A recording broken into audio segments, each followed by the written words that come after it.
के नाम में आपके पास बड़े बड़े थिंक टैंक थे, कहाँ गए वो थिंक टैंक? आपने तो एजुकेशन को बंद कर दिया।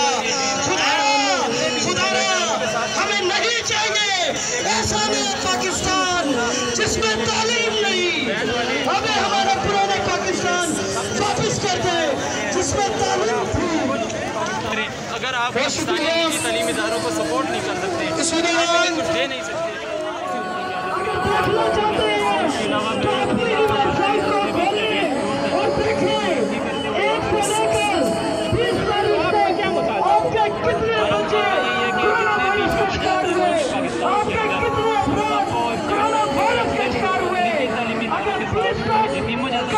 शिकार हुए तो इसका मतलब ये हुआ कि आपकी स्कूलों को बंद करने की स्ट्रैटेजी साबित हुई और 20 से लेकर 30 तक रिकॉर्ड बचे और बड़े कोरोना वायरस का शिकार हुए, क्योंकि आपने बच्चों को स्कूलों से बच्चों को गली मोहल्लों में छोड़ दिया, आपने बच्चों को मार्केट्स में निकाल दिया और इससे कोरोना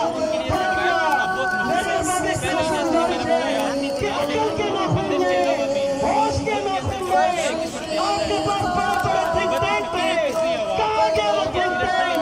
आपने तो एजुकेशन को बंद कर दिया। हमें नहीं चाहिए ऐसा नया पाकिस्तान जिसमें तालीम नहीं।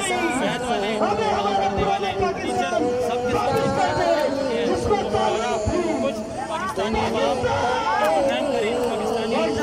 तालीमी इदारों को सहन करें। अगर आप पाकिस्तानी निजी तालीमी इदारों को सपोर्ट नहीं कर सकते, अगर आप इन्हें कुछ दे नहीं सकते, आपसे हमारा कोई मुतालबा नहीं है, सिर्फ यही मुतालबा है कि कुरान करीम को खोल दें।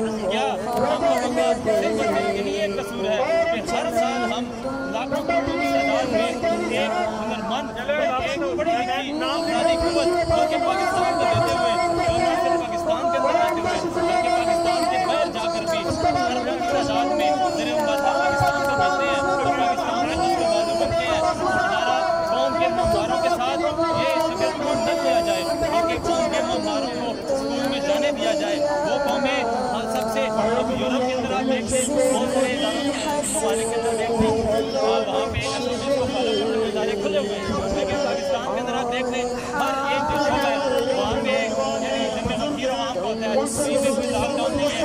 और हुकूमत ये बहुत शराबी जो है वो इस बात से एग्री करते हैं कि सबसे ज़्यादा उनकी को फॉलो करता है वो तालीमी इदारा में होता है। लेकिन तालीमी इदारे क्योंकि सफेद फौज है, सफेद फौज है, एहतजाज नहीं करते। आज हम यहाँ पे ये हमारा जमहूरी हक है, हम यहाँ पे अपना पुरअमन तरीके के साथ एहतजाज रिकॉर्ड करवा रहे हैं। खुदा मेरी